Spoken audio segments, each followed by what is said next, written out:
Namaste and welcome, beloved mighty companions, bearers of the light, infinite light of being, the ones I've called, the reflections of love that have come to support the seeing of what's true, the spiritual eye. Jesus is talking about that in our text, the spiritual eye. The spiritual eye, that reminds me of Now You See Me, the spiritual eye. That's the part of us, the part of consciousness that remembers, has that discernment between the true and the false. And that's what's being developed in these light circles. To see that we can recognize both the true and the false, the true meaning infinite light as being the only thing that's true, and the light of divine being is infinite light, divine being, the only thing that's true.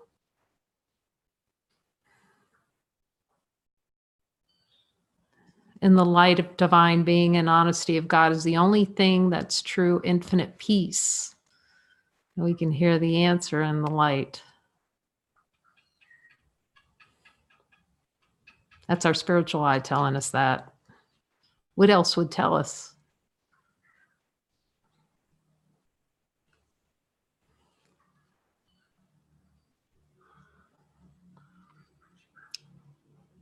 Can discern what's arising in consciousness between the false and the true.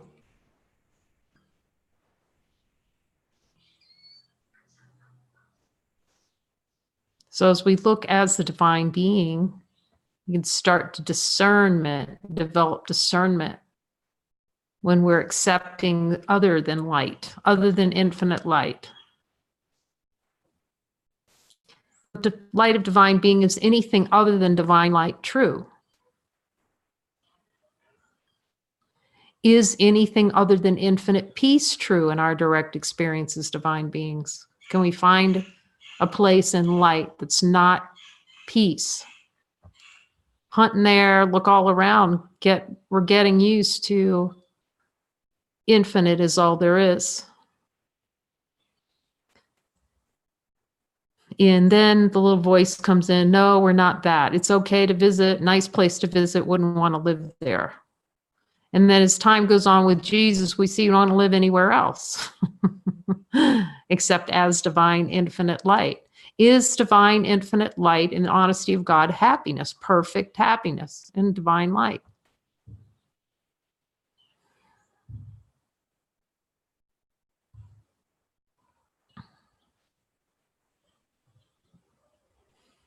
It's a different kind of happiness. We can explore that. It's a different kind of happiness. Let's ask the divine light. What's the difference between the happiness of divine light and the happiness of the ego? The happiness of the ego does not exist. It's made. It's a pretend. It's the happiness that comes from something. Happiness at the idea that one thing causes another. Happiness can be caused. In the light of divine being and honesty of God, is happiness caused in our direct experience as light beings? Can we find that? A causality around unhappiness.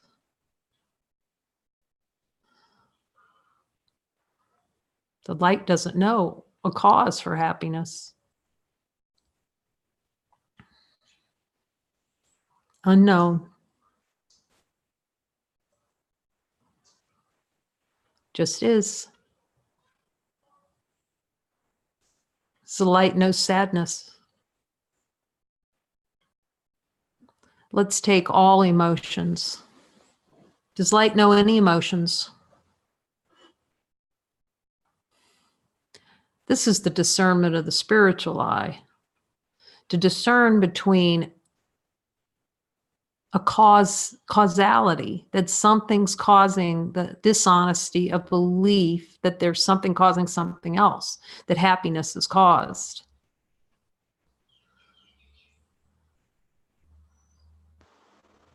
The happiness of a future, the safety of a future, which is death. Is future death in the light of divine being?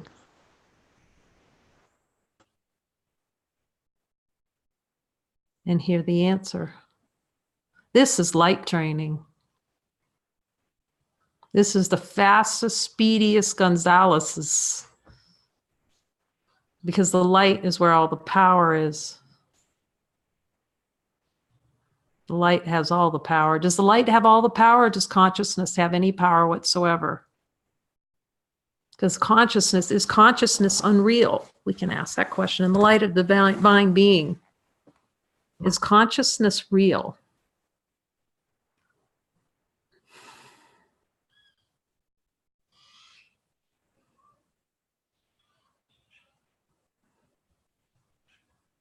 And hear the answer. Consciousness is a miscreation of mind. Yet it's helpful. It's not to get rid of it altogether quite yet. It's the way back. The I am, all that is the Son of God, the totality of consciousness in its fullness.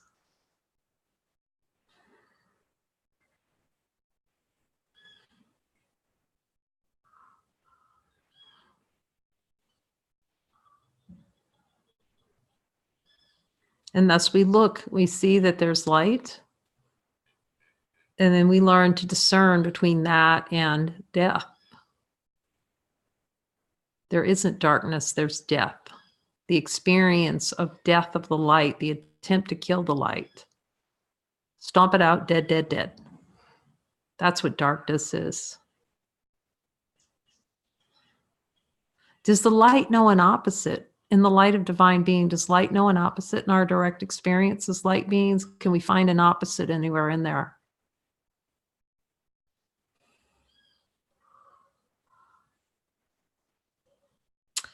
You will not get far focusing on darkness in this journey. Just focus on the light and then see what is perceived in the light as the light. Jesus says you'll not get far focusing on darkness in the story, in the emotion. You just won't get far. Fast anyway. If speed is the call of the heart, the speed is to see that you're light and see that the light is peace, that the light is happiness. Just notice how it feels, the light. How does light feel? Infinite being. It's beyond perception. It's a recognition beyond perception. It's not seeking. Is it wanting? Wants for nothing. It is everything.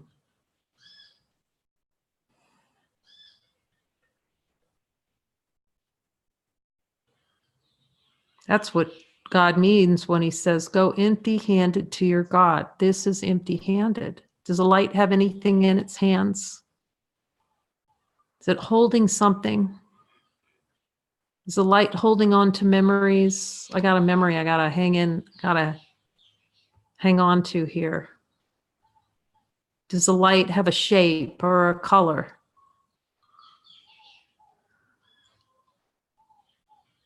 Can it find it? Can we find a color in there anywhere? Or a shape or a texture even? Is there a texture?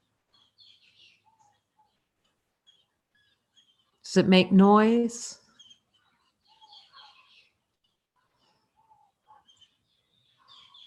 Is it guilty or innocent? It just is. It doesn't know what guilt is. Does the light know what guilt is?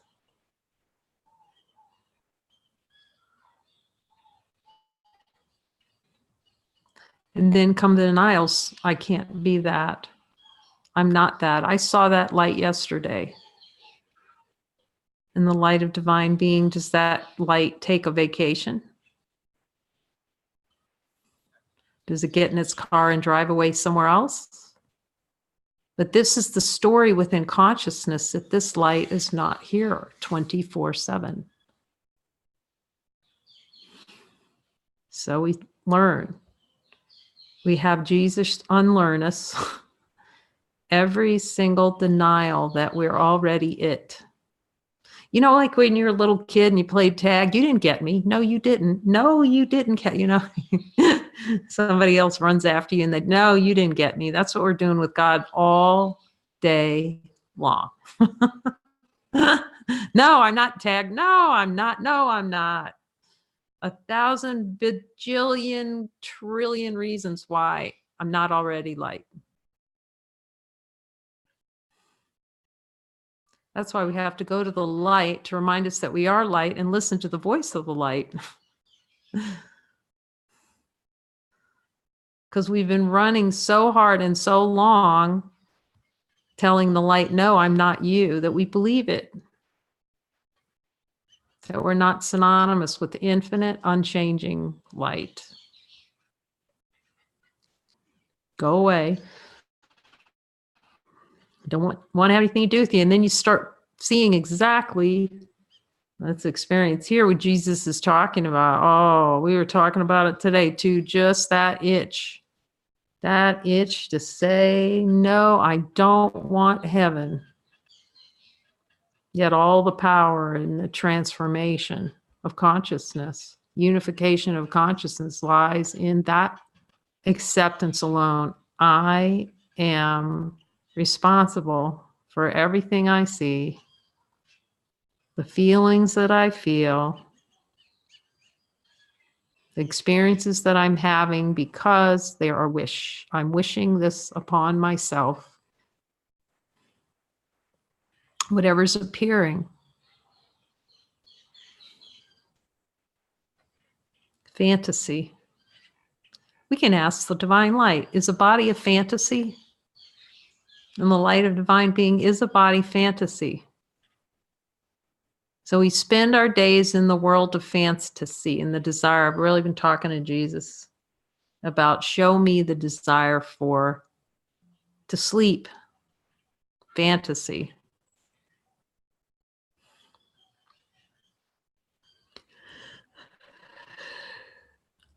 For the light will not interfere with anything. It doesn't. It just is. It knows what it is. It doesn't go around. Does the light go around convincing anybody of what it is?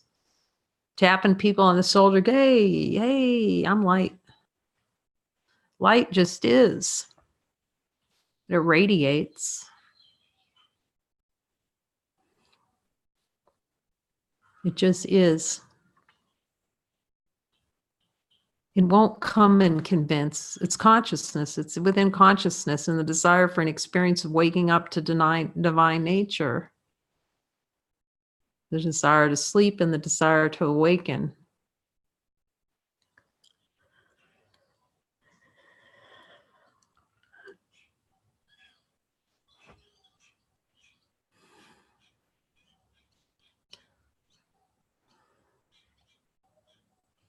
That question came to mind. We try to come up with titles for the videos before we post them out. And it was like, that question arose. It's got to be for me because it's coming up. Are you willing to admit you're infinite?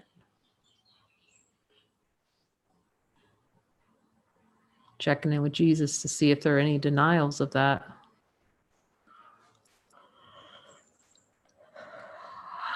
You're willing to fully admit it. To fully admit how powerful the mind is. To make itself try and look like a body.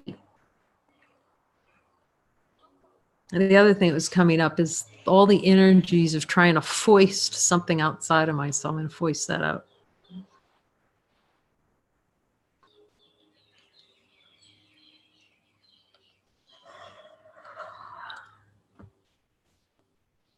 Try to toss it out the window like they say, the baby with the bathwater. Just get it out of here. Get that light out. Anytime we complain about something, upset about something, the tiniest twig is the boot. Giving ourselves the boot and going, I didn't do it. It's happening to me. And that desire to want something to happen to a me is really strong. Thankfully, we can ask in the divine light of being, is that desire, no matter what the itch is, the itch for The itch, it's itch for suffering. It's an itch for the experience of death. But no matter how strong that itch is it stronger than divine light?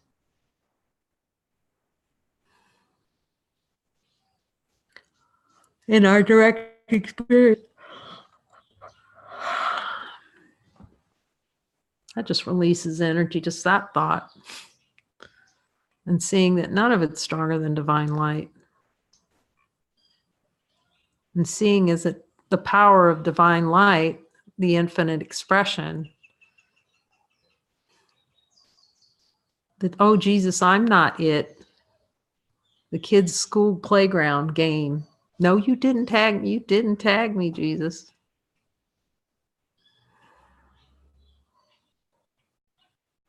We finally admit it's over.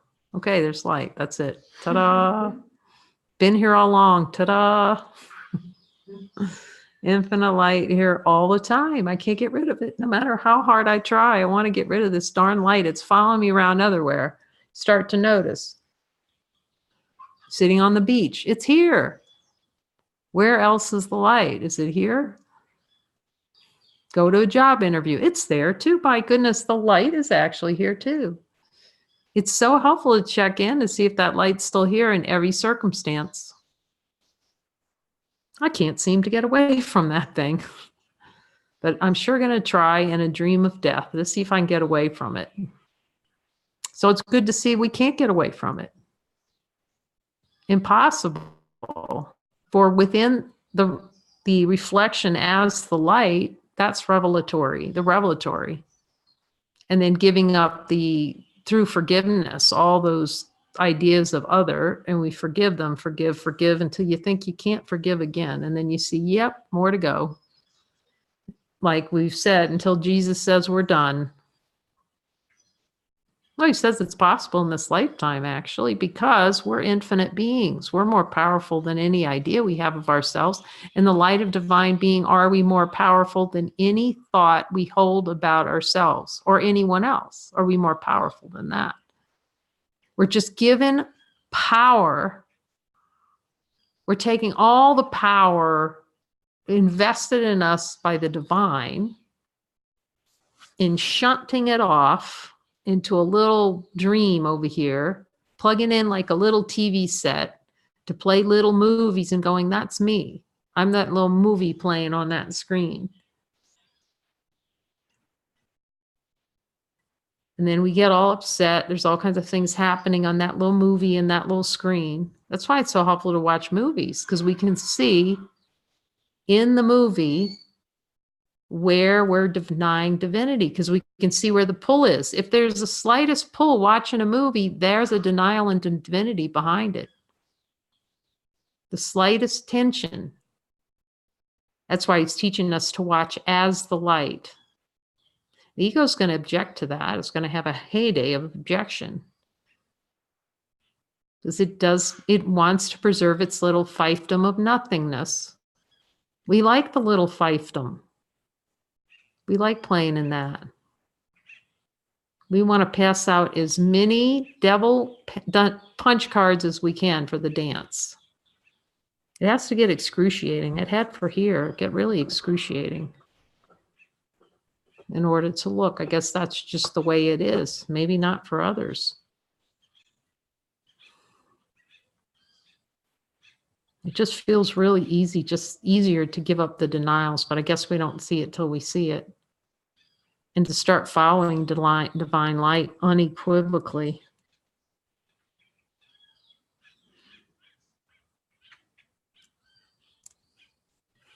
And to see the false as false. That's the whole challenge with the ego, is once it is a training mechanism to see the false, try to attempt to make the false be experienced as true. So we need the spirit to come in and say, here's where you're misinterpreting. Here's what you need to look at. Here is where the complaint is about yourself. Here's where you're complaining about all that you're given by God. That's why I just asked Jesus. because I know he's the one who knows. That symbol in my mind is the one that knows how I'm diverting, that has best interest.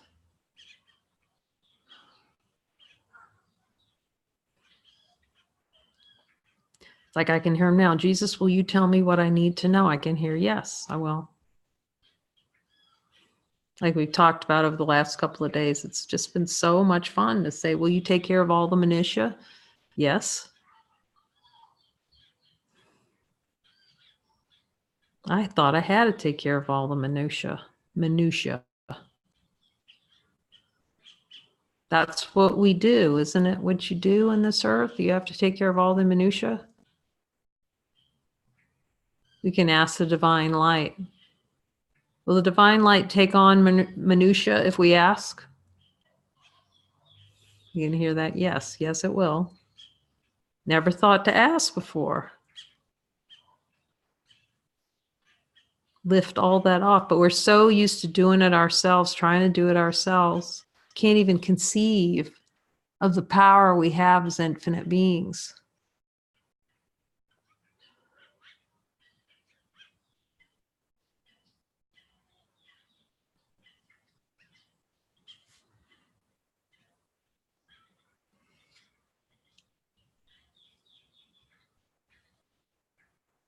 So it just feels helpful to be with Jesus for a little while, which we are. We've been this whole session.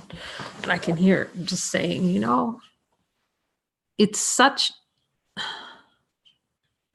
the habit of ask me. See that you're light, because you can. Because you're a powerful, infinite being. He just keeps reminding me, powerful, infinite being. Which is really just the signal to let go of that idea of playing weakness, playing the game of attack, and then ask the infinite light, ask to be shown. And what I'm seeing is, too, we're always being shown. It's like, not so much anymore, because like the gateway is really open now. That's what it feels like. I mean, it's a constant conversation all day long. And I see that that's available to everyone. That's just not something here. That's our birthright, to have that conversation all day long, all day long. What about this? Well, what about this? That's available to everyone. But I can see a time, you know, saying to Jesus, oh, you're not helping me. And I just hear him now. Well, you weren't open. The help's always there. You didn't ask. We say, I don't know how to ask, but what we're really saying is we don't want to ask. That's interesting. Because we're afraid of what Jesus is going to say. I see how afraid we are of our own, of infinite light. I can see how it is helpful to have some of the conceptual ideas washed out. And it has come up over the last, few days or a week or so about this idea of who can talk to Jesus and who can't. And I think I might mention somebody put out there, well, how do you know you can hear? Because I know everybody can hear. Everyone can hear it, but I can see what Jesus is saying about it. He's saying for some beings, it's going to feel easier for it to seem to come out of the mouth of another form. That's the way they're going to hear it. They'll hear it through the mouth of another form. And we all can hear Jesus. We hear our brother talking about Jesus all the time. And Jesus's voice is in anything that we read. We wouldn't, as he said to me, and I wrote in a blog post, you wouldn't recognize A Course in Miracles of being important unless you could hear my voice.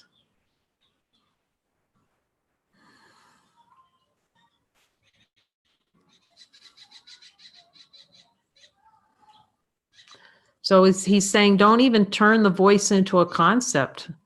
You can tune the ears in to hear the bird squeak, and it'll tell you who you are, because the bird itself out there, if it follows it, And we ask the divine light, is that bird separate from who I am? And hear the answer. We just heard God speak right there. What voice knows? What's behind the voice that knows that bird is not outside of ourselves? That bird is ourselves, part of us. What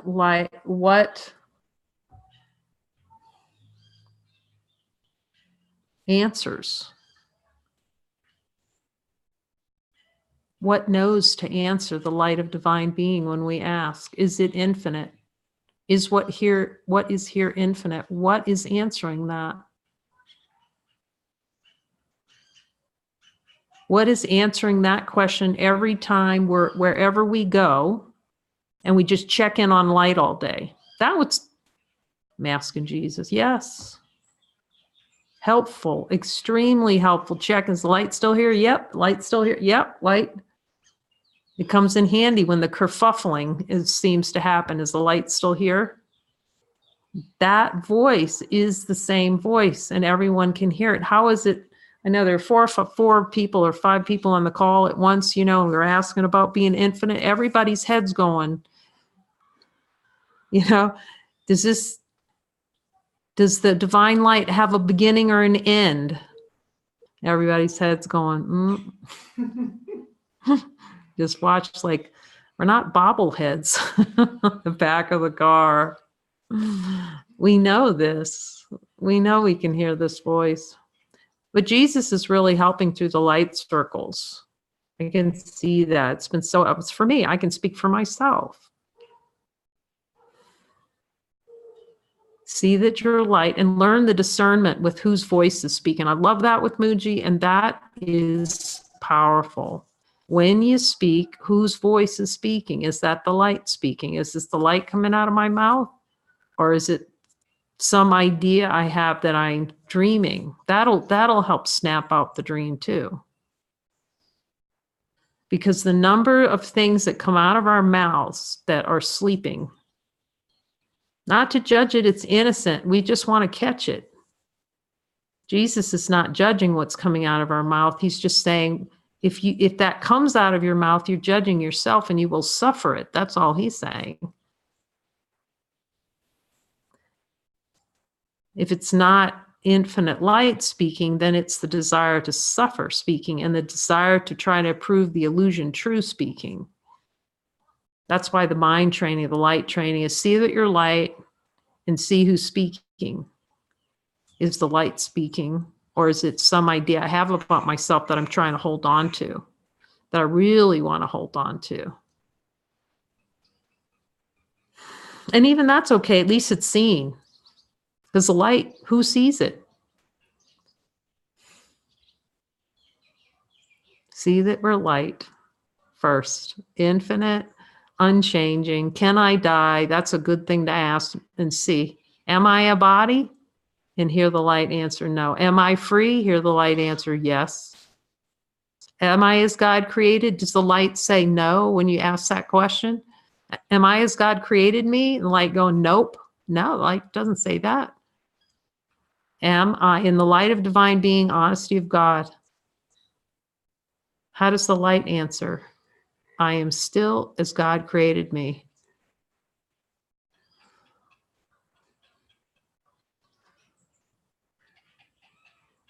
Just only says yes. Okay, but I'm not feeling that peace all the time. Okay, ask me. This has really been such a helpful ask me lesson over like nonstop lesson for myself. Note to self on the refrigerator for me. Ask me. Do not pass go. Go directly to the light and ask me for help. And the faster that happens, the faster we get past the sight. But we don't want to ask Jesus for help. We want to make up excuses. Why not? Because we can't hear him, because he won't answer us, because he won't tell us, because we don't know. He's just been reminding me over and over. I've shown you a million times. Will you accept what I told you? That's the question. Will you accept what I've told you? Because if you go back, as we can see it too, as we go back to the lessons. I don't know what you're, but the experience here is to go back and it's like, oh yeah, he said that. I forgot all about that, which is the functioning in consciousness, to bury it. Bury what Jesus is teaching in a course.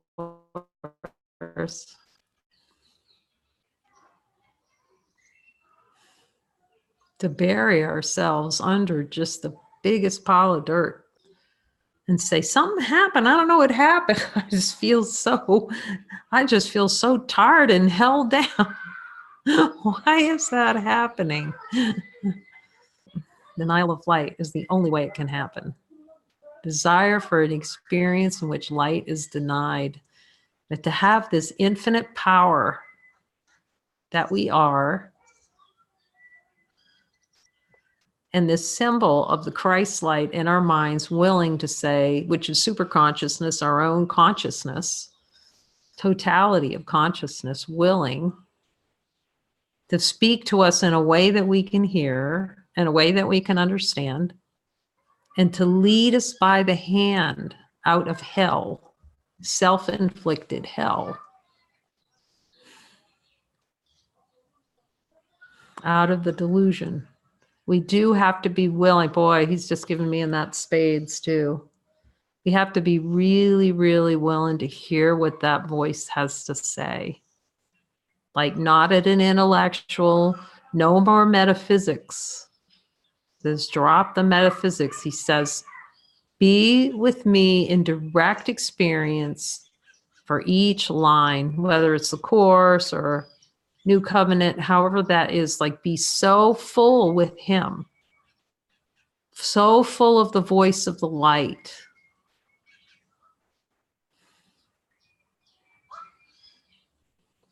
To accept that we're so much more powerful than the conceptual idea we have about a body. So much more. Infinite. We hang out with infinite enough. Well, we only have to do it once, but because we just choose the sideways, the no to ourselves, we don't have to say anything. We can just be it. Just say, oh, I admit it. You tagged me. I'm done. Does the light have to do anything else than be the light? Does it have to go on a spiritual quest to find itself? Infinite light on a quest to find itself. Is the light already here? Infinite light in our direct experience as light beings. So it doesn't come and go. It doesn't change. It's not limited. It can't die. Is it everywhere? It's the light everywhere, omnipresent. Who can know this, that it's omnipresent? Who knows that it's omnipresent? Can an ego know the light is omnipresent? You can hear the answer. No. Because the dream is the dream omnipresent? That's the test. Is that omnipresent? Is the dream of separation always present? It's an idea that it is, but in truth, if we ask the light advice, says no, it just kind of comes and goes. There are times when you're not thinking about being separate.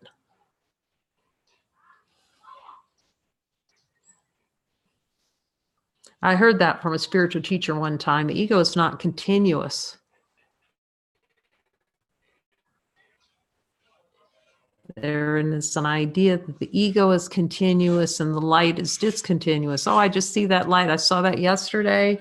I had to be, in order for me to see the light, this is a famous one of the ego. I can see that because I played here too. If I'm totally still and there's no sound, that's conditional. Does the light have any conditions of meditation to be recognized?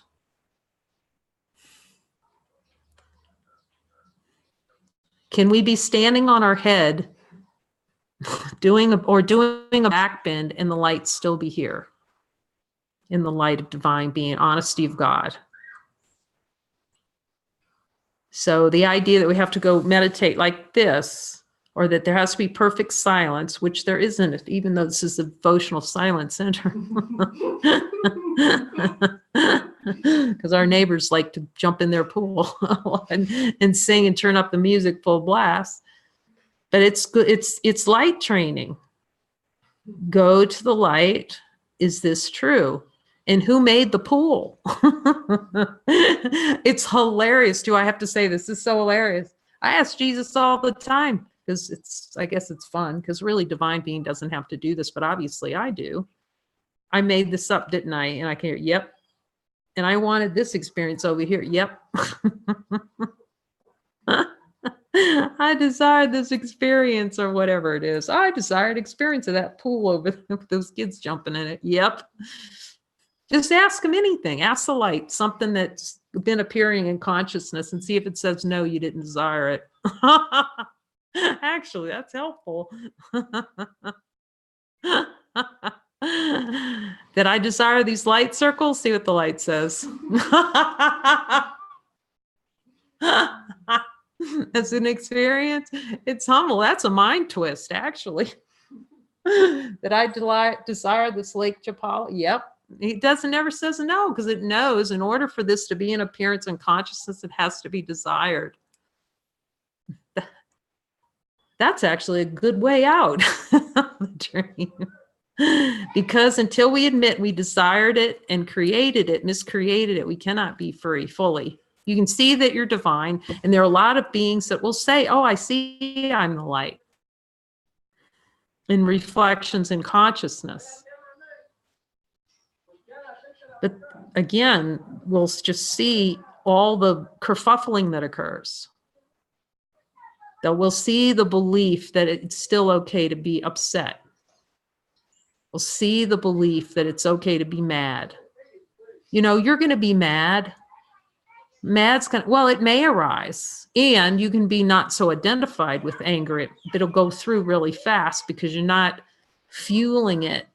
Once you see that it's a desired experience, like you're not throwing the Molotov cocktail, which we know we've all done before. I mean, oh my gosh, I can just, not so much, I mean, in the story, wanting to be mad and then somebody not listening and get mad, or, you know, that little game, and just rev that thing up. And you know you're doing it, but you really want to. Anyway, somehow play that game in consciousness. But Jesus is taking it for those who have the call in their heart all the way, 24/7, perfect peace, no fear, to see beyond fear. You can see that you're divine light and not have the admittance that you're crucifying yourself. And not experience salvation. So seeing that you're divine light and all is light and the world's all an illusion, it's not enough. I'm asking Jesus to make sure I'm right. Yes, it's not enough. As long as below the level of awareness, we don't see that we have the desire and admit the desire to crucify ourselves, that the buck stops here. First of all, you can never see how powerful you are as a divine being. In that, there's so much power that comes in seeing, oh, I'm doing it to myself. That means I'm doing an entire world here.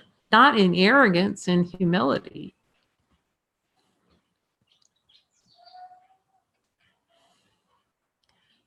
And continuing to forgive.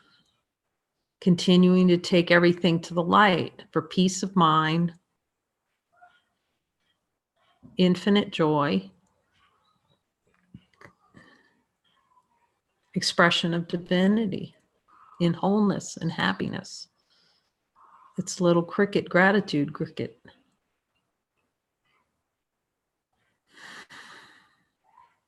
I feel inspired by that. It's so inspiring now to look with Jesus. It's inspiring. Like the happiness, even thinking about it, you just feel so happy. Like, I thought it was really, I had to believe it. I believed it would be hell going to Jesus, actually. I was sure of it. Well, that's part of the play. I just almost want to cry about it because it's so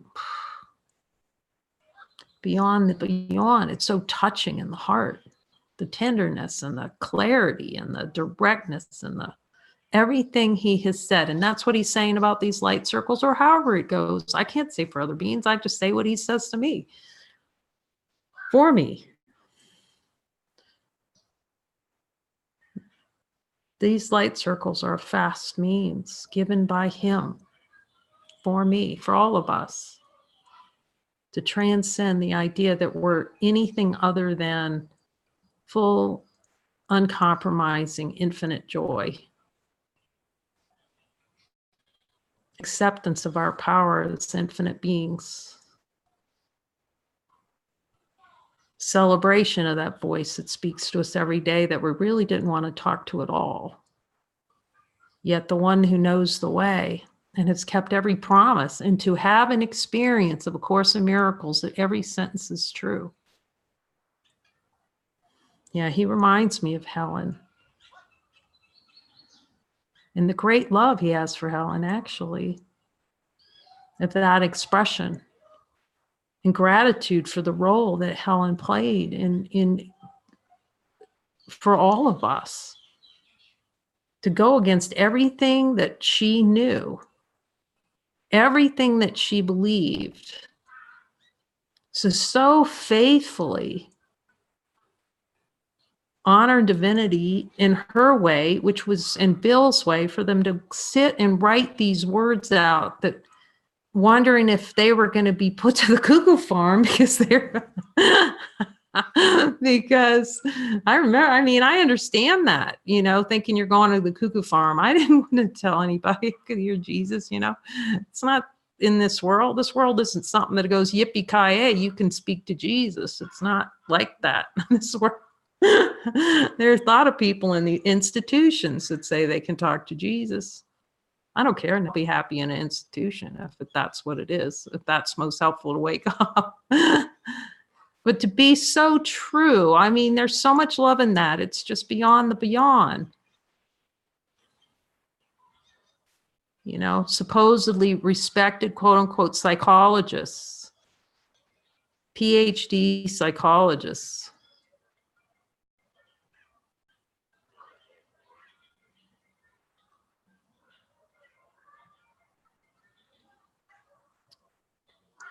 PhD psychologists that put everything on the line.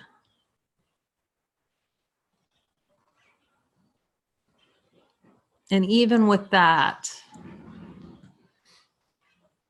she, for whatever reason, I mean, 500 pages, or how many pages this thing is? I mean, in iambic, is it iambic pentameter too? On top of that, I don't even know how that happened.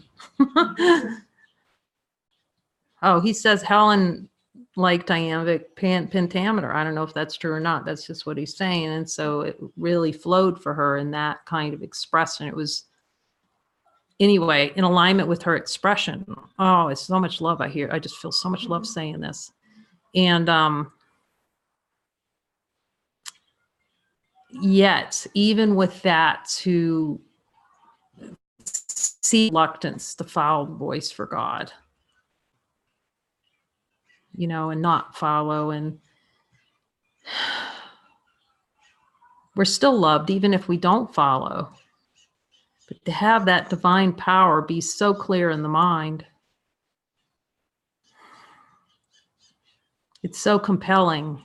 I can't say no to it. So much love in it. And every promise is kept, has been kept. Everything he's promised has been kept and more. So this is a great gift